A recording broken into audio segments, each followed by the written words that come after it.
राधा मेरी स्वामिनी और मैं राधे को दास, जन्मो जन्मो मोहे दीजियो श्री वृंदावन धामवास। রাধে রাধে, জয় জয় অক্ষয় তিথি কি। আজ হলো পবিত্র অক্ষয় তৃতীয়া। অক্ষয় তৃতীয়ার পবিত্র দিনে আমরা ভগবান শ্রীকৃষ্ণের নিত্যধাম বৃন্দাবন ধামকে দর্শন করতে করতে অক্ষয় তৃতীয়ার মাহাত্ম্য কথা শ্রবণ করব। অনেক অনেক লীলা রয়েছে আজকের এই দিনে। প্রিয় ভক্ত, সেই সকল লীলা কথা আমরা শ্রবণ করব। আজকের এই দিনে যা কিছু আমরা ভক্তি করব সেই সকল অক্ষয় হয়ে যাবে। তাই আজকের দিনে যে সকল ভক্তরা বৃন্দাবন ধামকে দর্শন করবে এবং এই লীলাকথা শ্রবণ করবে তাদের এই ভক্তিটি অক্ষয় হয়ে থেকে যাবে। তাই তো সকলেরই উচিত আজকের দিনে বৃন্দাবন ধামকে দর্শন করা। তো এখন আমরা অক্ষয় তৃতীয়ার অনেকগুলি মহিমা শ্রবণ করব। ভগবান শ্রীকৃষ্ণকে এই অক্ষয় তৃতীয়ার দিন যে চন্দন লাগানো হয় ওই মধুর লীলাকথা শ্রবণ করব। মৎস্য পুরাণ অনুযায়ী এই দিনে ভগবান সত্যযুগের আরম্ভ করেছিলেন, জপ শস্য উৎপাদন করেছিল। তাই এই দিনে জপ দ্বারা শ্রীকৃষ্ণের পূজা অর্চন হোম করা কর্তব্য এবং ব্রাহ্মণকে জপ দান করা। এবং আজকের এই দিনে ভগবানের ষষ্ঠ অবতার পরশুরামের আবির্ভাব হয়েছিল। এই দিনে গঙ্গা দেবীর প্রকট। রাজা ভগীরথ তার পিতৃপুরুষদের উদ্ধার করার জন্য তপস্যা করেছিলেন। এই তপস্যায় সন্তুষ্ট হয়ে দেবী গঙ্গা বৈশাখের শুক্লপক্ষীয় এই অক্ষয় তৃতীয়ার দিন মর্তলোকে আগমন করেছিল। এবং আজকের এই দিনে পঞ্চ পাণ্ডবেরা যখন বনবাসে থাকার পরে 1 বছর অজ্ঞাতবাসে ছিলেন, সেই সময় যুধিষ্ঠির মহারাজ সূর্যদেবের নিকট প্রার্থনা করেছিলেন। আর সূর্যদেব অক্ষয় তৃতীয়ার দিনে তাকে অক্ষয় পাত্র দান করেছিলেন। সেই পাত্রের বিশেষত্ব গুরুত্ব হলো দ্রৌপদী দেবী ভোজন করার পূর্ব পর্যন্ত এই পাত্রে যা কিছু ভোজনকে আহ্বান করা হয় তা সব কিছু প্রদান করে। তো একবার দেবী দ্রৌপদী ওই পাত্রে ভোজন করার পরে ওই দিন আর কিছু পাওয়া যায় না। এরকম বিশেষ একটি অক্ষয় পাত্র পেয়েছিল আজকের এই দিনে সূর্যদেবের কাছে যুধিষ্ঠির মহারাজ। এই দিনে মহাভারতের রচনা শুরু হয়েছিল। ব্যাসদেব মহাভারতের শ্লোকাগুলি আবৃত করেছিলেন আর গণেশ তা লিপিবদ্ধ করেছিলেন।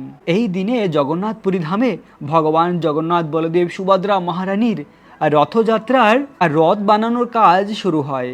আজকের এই পবিত্র অক্ষয় তৃতীয়ার দিনে শ্রীক্ষেত্র পুরী ধামে ভগবান জগন্নাথ দেবের রথ বানানোর কার্য শুরু হয়। এই তিথি ভগবান শ্রী হরির অত্যন্ত প্রিয়। তাই এই দিনে প্রাতঃ স্নান, হরিনাম জপ করা এবং ভগবানের অর্চন করা, ভগবানের পূজা করা আর ব্রাহ্মণকে দান করা, এই সকল যা কিছু ভগবানের ভক্তি তা সবকিছু অক্ষয় হয়ে থেকে যায়। এবং এই দিনে মহাদেবের কাছে প্রার্থনা করে কুবের স্বর্গের কোষাধ্যক্ষ পদ এবং বিপুল ঐশ্বর্য লাভ করেছিলেন।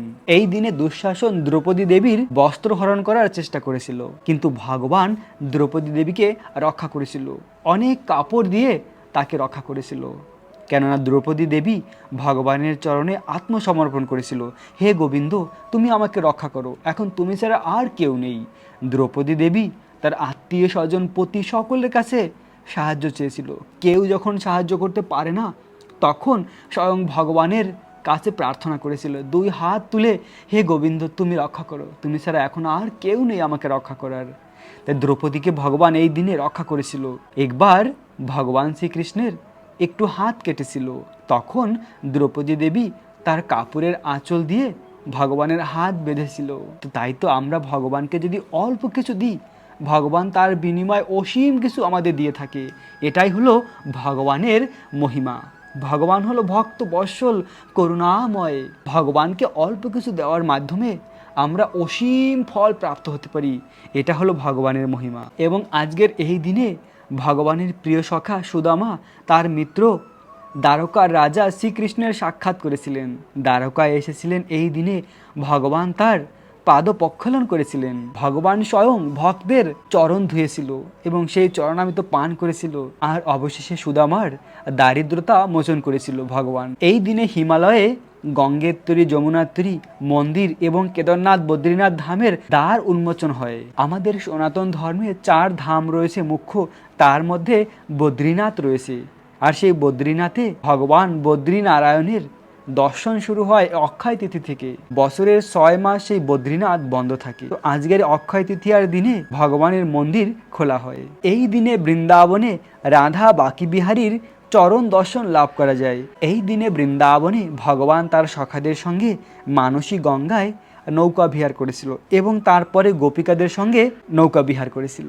একবার ভগবান জগন্নাথ দেব রাজা ইন্দ্রদুম্নকে স্বপ্ন আদেশ করেছিলেন মলয়ে চন্দন এনে তাকে লাগানোর জন্য, আর সেই থেকে ভগবান জগন্নাথকে চন্দন লাগানো হয় পুরীধামে। তো আজকের এই দিন থেকেই প্রতিটি মন্দিরে, বৃন্দাবন, পুরীধাম এবং বাকি সকল স্থানেই ভগবানকে 21 দিন ব্যাপী চন্দন লাগানো হয়। আর সেই চন্দন যাত্রা নিয়ে মধুর লীলা রয়েছে, সেই লীলা কথা এখন আমরা শ্রবণ করব। ভগবান শ্রীকৃষ্ণের এক অনন্য ভক্ত ছিল মাধবেন্দ্র পুরী, আর ওই মাধবেন্দ্র পুরীর জন্য ভগবান অপেক্ষা করছিল। ভগবানের শুদ্ধ ভক্তের জন্য ভগবান অপেক্ষা করে। তো মাধবেন্দ্র পুরী কবে আসবে বৃন্দাবনে, আর তার হাতের সেবা গ্রহণ করবে ভগবান গোপাল। তো মাধবেন্দ্র পুরী বৃন্দাবনে এসেছে। বৃন্দাবনে এসে গিরি গোবর্ধন পরিক্রমা করছিল। গিরি গোবর্ধন পরিক্রমা করতে করতে একটি সময় যখন গোবিন্দকুণ্ডের কাছে আসে, তখন ক্লান্ত হয়ে পড়ে মাধবেন্দ্র পুরী। একটি বটবৃক্ষের নিচে বিশ্রাম করতে শুরু করে। আর তখন মাধবেন্দ্র পুরীর অনেক ক্ষুধার্ত ছিল, কেননা মাধবেন্দ্র পুরী কারো কাছে কিছু চেয়ে খেত না। যদি কেউ তাকে কিছু প্রদান করে তখনই তিনি আহার করে, আর তাছাড়া নয়। অযাচিত বৃত্ত ছিল। তো মাধবেন্দ্র পুরী বৃন্দাবনে প্রবেশ করার সময় সংকল্প করেছিল যে এই বৃন্দাবনে আমার শ্যামসুন্দর কৃষ্ণ দুগ্ধ জাতীয় সবকিছু আহার করতো, ননি, মাখন, ঘি। তাই আমি বৃন্দাবনে যতদিন থাকবো শুধুমাত্র দুধ পান করব, আর কিছু নয়। তো ভগবান স্বয়ং তার ভক্তের জন্য একটি পাত্রে করে দুধ নিয়ে এসেছিল। মাধবেন্দ্র পুরী যখন বিশ্রাম করছিল বটবৃক্ষের নিচে, তখন ভগবান এসে তাকে ওই দুধ দিয়েছিল যে বাবাজি তুমি কেন খাও না, এই দুধকে তুমি আহার করো নাও। তো মাধবেন্দ্র পুরী বলল, আমি যে ক্ষুধার্ত তুমি কি করে জানলে, কে তুমি, এবং আমি দুধ পান করবো তুমি কি করে জানলে? তো তখন গোপাল বলল, ওই গোপাল স্বয়ং ভগবান ছিল, একটি বালকের রূপ ধারণ করে এসেছিল। মাধবেন্দ্র পুরী দেখলো এত সুন্দর এই বালকটির রূপ, এত সুন্দর রূপ এর আগে কখনো দেখিনি।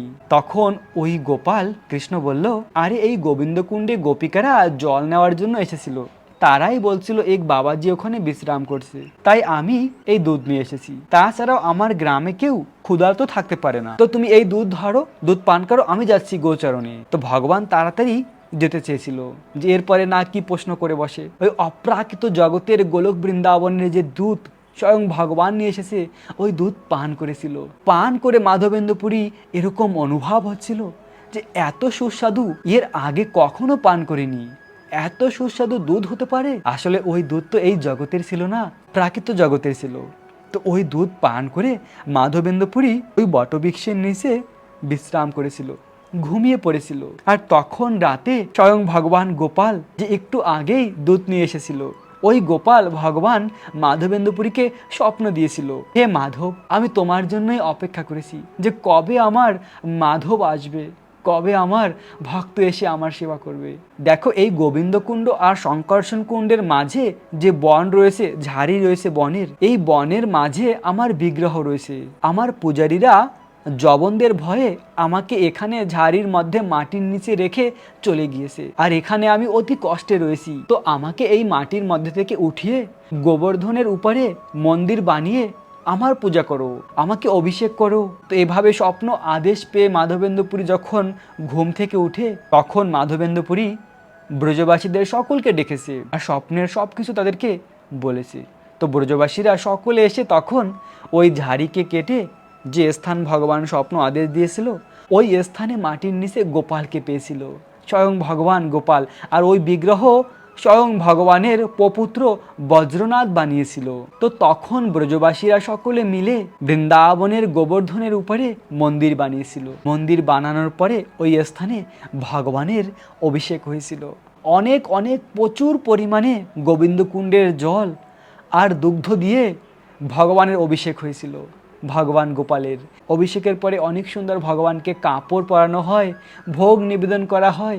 এভাবে ভগবান গোপাল তার প্রিয় ভক্ত মাধবেন্দ্র পুরীর হাতে সেবা নিয়েছিল। কিছুদিনের মধ্যে আবার ভগবান গোপাল মাধবেন্দ্র পুরীকে স্বপ্ন দিয়েছিল, হে মাধব, আমি খুব গরম অনুভব করি, তাই তুমি মলয় চন্দন আমাকে লেপন করো।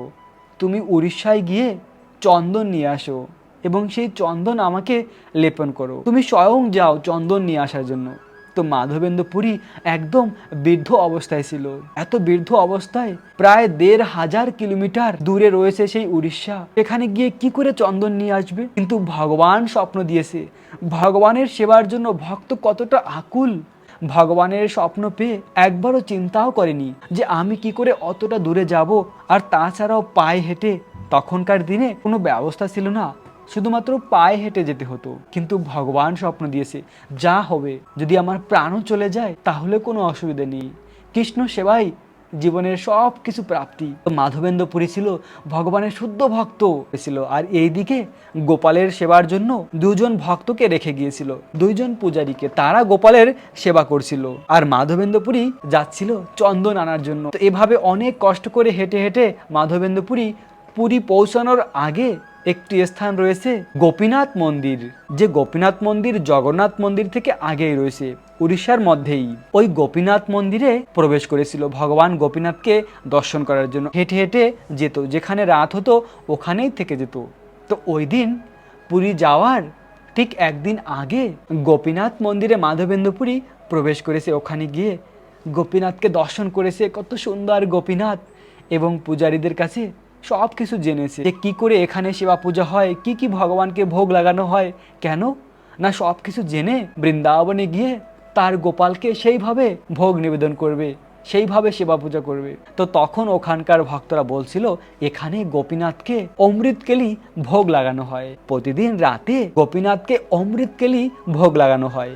আর ওই অমৃতকেলির মতন এরকম এই জগতে ত্রিভুবনে আর কোথাও নেই, এত সুস্বাদু অমৃতকেলি ভগবান গোপীনাথকে লাগানো হয়। তো মাধবেন্দ্র পুরীর মনে ইচ্ছে হলো যদি ওই অমৃতকেলি একটু আমি আস্বাদন করতে পারতাম, তাহলে ওভাবে বানিয়ে আমি আমার গোপালকে ভোগ নিবেদন করতে পারতাম বৃন্দাবনে। তো এরকম মনে ইচ্ছা হলো, আর এখনো ভগবানকে ভোগ নিবেদন হয়নি, তার আগেই আমি আস্বাদন করার মনোভাব রেখেছি, ধিক আমাকে। তো এই ভেবে ওখান থেকে ভগবানকে প্রণাম করে মাধবেন্দ্র পুরী গোপীনাথ মন্দির থেকে একটু দূরে একটি বটবৃক্ষের নিচে বিশ্রাম করছিল। ভগবান হলো অন্তর্যামী, ভক্তের মনে যা কিছু রয়েছে ভগবান সব কিছু জানে। তো গোপীনাথ তার ভক্তের মনের অভিলাষ জানতে পেরে ওই দিন রাতে যখন গোপীনাথকে অমৃতকেলি ভোগ লেগেছিল, তখন গোপীনাথ একটি মাটির পাত্র অমৃতকেলি লুকিয়ে রেখেছে। আর পূজারী এদিকে ভগবানকে ভোগ নিবেদন করে আরতি করে ওই দিন ভগবানকে শয়ন দিয়ে ঘুমিয়ে পড়েছে।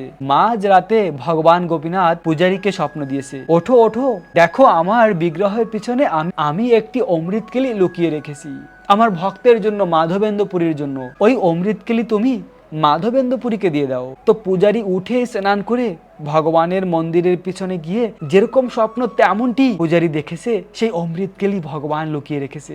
তো পূজারী এভাবে ওই অমৃতকেলি নিয়ে পূজারী এভাবে বলছিল কে আছে মাধবেন্দ্র পুরী, তার জন্য গোপীনাথ ক্ষীর রেখেছে। তো মাধবেন্দ্র পুরী বলল আমি। তখন ওই পূজারী মাধবেন্দ্র পুরীকে দণ্ডবাদ প্রণাম করেছে যে আপনি হলেন ধন্য, আপনার জন্য স্বয়ং ভগবান ক্ষীর চুরি করেছে।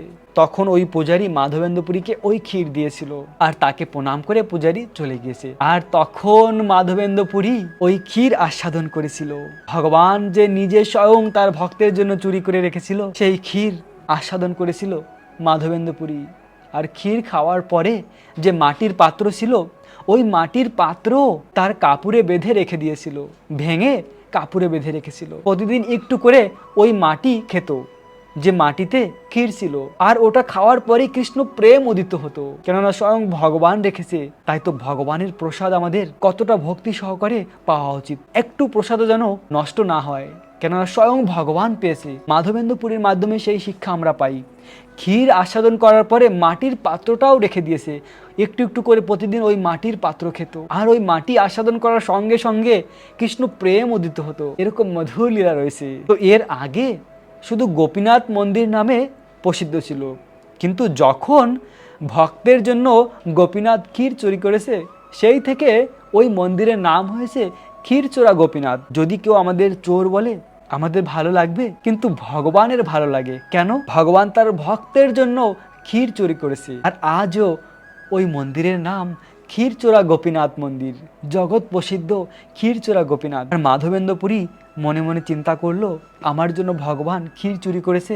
যদি আমি সকাল পর্যন্ত এখানে থাকি তাহলে সকলে আমাকে অনেক প্রশংসা করবে, আমাকে প্রণাম করবে যে স্বয়ং ভগবান আমার জন্য ক্ষীর চুরি করেছে, তার প্রসিদ্ধ হবে, নাম যশ বেড়ে যাবে। আর ভক্ত কখনো চায় না তার নাম যশ এবং প্রসিদ্ধ হোক, তাই ওই রাতেই ওখান থেকে পুরীর উদ্দেশ্যে রওনা দিয়েছে। কিন্তু ভক্ত যদিও নাম প্রতিষ্ঠা না চায়, কিন্তু প্রতিষ্ঠার ভিত্তি হলো যে প্রতিষ্ঠা চায় না ভক্ত তার পিছনে প্রতিষ্ঠা দৌড়ে যায়। পুরী ধামে পৌঁছানোর আগে মাধবেন্দ্রপুরী তার মহিমা, তার প্রসিদ্ধ, তার জন্য যে গোপীনাথ ক্ষীর চুরি করেছে আগেই পৌঁছে গিয়েছে সেই সংবাদ। যখন পুরী পৌঁছেছে সকলে তাকে চিনতে পেরেছে যে এই সেই ভক্ত যার জন্য গোপীনাথ ক্ষীর চুরি করেছে। তো পুরীতে যারা ছিল ভক্ত তারা সকলে তাকে খুব আদর করেছে, যত্ন করেছে এবং তিনি বলেছেন তার উদ্দেশ্য যে আমি চন্দনের জন্য বৃন্দাবন থেকে এসেছি, গোপালকে চন্দন লাগানোর জন্য। তখন ওখান থেকে অনেক চন্দন তাকে দেওয়া হয় এবং দুজন ভক্ত তার সঙ্গে দেওয়া হয়। যখন এভাবে সেই চন্দন নিয়ে ফিরে আসছিল, আবার ফেরার পথে ওই গোপীনাথকে দর্শন করতে গিয়েছিল যে ভগবান আমার জন্য ক্ষীর চুরি করেছে, সেই ভগবানকে একটিবার দর্শন করি। আর গোপীনাথকে দর্শন করে ওই দিন রাতে ওখানেই ছিল। আর তখন আবার গোপাল রাতে স্বপ্ন দিয়েছে যে হে মাধব, তোমার ওই চন্দন নিয়ে বৃন্দাবনে আসতে হবে না, আমি আর গোপীনাথ অভিন্ন, তুমি গোপীনাথকে চন্দন লেপন করো। গোপীনাথকে চন্দন লেপন করলে আমার শরীর শীতল হয়ে যাবে, তোমাকে চন্দন নিয়ে বৃন্দাবনে আসতে হবে না। ভগবান চাইলো না তার ভক্ত এত কষ্ট করে বৃন্দাবনে চন্দন নিয়ে আসুক, আর তাছাড়াও চন্দন নিয়ে আসার জন্য রাস্তায় অনেক সমস্যা ছিল। তো সেজন্য ভগবান চাইলো না তার ভক্ত এত কষ্ট করুক। আসলে ভগবান গোপাল তার ভক্তের পরীক্ষা করেছে। কত উন্নত ভক্ত, শ্রেষ্ঠ ভক্ত মাধবেন্দ্রপুরী, তাও ভগবান তার ভক্তের ভাবে পরীক্ষা নিয়েছে। তাই আমরা যদি এই জীবনে গোলক বৃন্দাবন যেতে চাই তাহলে ভেবে দেখুন আমাদের জীবনে কত পরীক্ষা রয়েছে, ভগবান কতভাবে আমাদের পরীক্ষা করবে। জীবনে অনেক কিছু দিয়ে পরীক্ষা করবে যে আমরা সেই বস্তুর প্রতি কি আসক্তি হয়ে যাই, না এই জীবনে কৃষ্ণকে চাই। যদি এই জীবনে কৃষ্ণকে পাওয়ার ইচ্ছা থাকে, ভগবানের কাছে ফিরে যাওয়ার, তাহলে এই জগতে অনেক কিছু আমাদের জীবনে আসবে। সেই সকল কিছু পরিত্যাগ করে শুধু কৃষ্ণকেই হৃদয়ে ধারণ করে রাখতে হবে। তো এভাবে মাধবেন্দ্রপুরী গোপীনাথকে 21 দিন পর্যন্ত চন্দন লাগিয়েছে। আর সেই থেকে আজও প্রতিটি মন্দিরে চন্দন লাগানো হয়। আর অক্ষয় তৃতীয়ার দিনে এই চন্দন লাগানো শুরু করেছিল মাধবেন্দ্রপুরী। প্রিয় ভক্ত, আজ আমরা এই অক্ষয় তৃতীয়ার দিনে বৃন্দাবন ধামকে দর্শন করতে করতে এরকম মধুর লীলা কথা শ্রবণ করেছি। আপনারাও সকলে বাড়িতে চন্দন লেপন করুন ভগবানকে এবং ভগবানের সেবা করুন, ভগবানের নাম করুন। এই দুর্লভ মনুষ্য জন্ম সার্থক হয় ভগবানকে ভালোবাসার মাধ্যমে। আমাদের এই দেহটি একসময় অন্ত হয়ে যাবে, সকলেরই মৃত্যু হবে, কেউ অমর নয়, আমরা কেউ চিরস্থায়ী নই। একটি সময় আমাদের প্রাণ ত্যাগ করতে হবে। তাই প্রাণ ত্যাগ করার পরে আমরা কোথায় যাব? কৃষ্ণ ভক্তি করলে কৃষ্ণের কাছে ফিরে যেতে পারবো। তাই সবসময় কৃষ্ণের কথা চিন্তা করুন, কৃষ্ণকে ভালোবাসুন আর ভগবানের নাম জপ করুন। আপনাদের সকলকে চন্দন যাত্রার অনেক অনেক শুভেচ্ছা, অভিনন্দন। রাখবেন নিজেদের অনেক অনেক যত্ন, থাকবেন কৃষ্ণ ভাবনাময়। রাধে রাধে।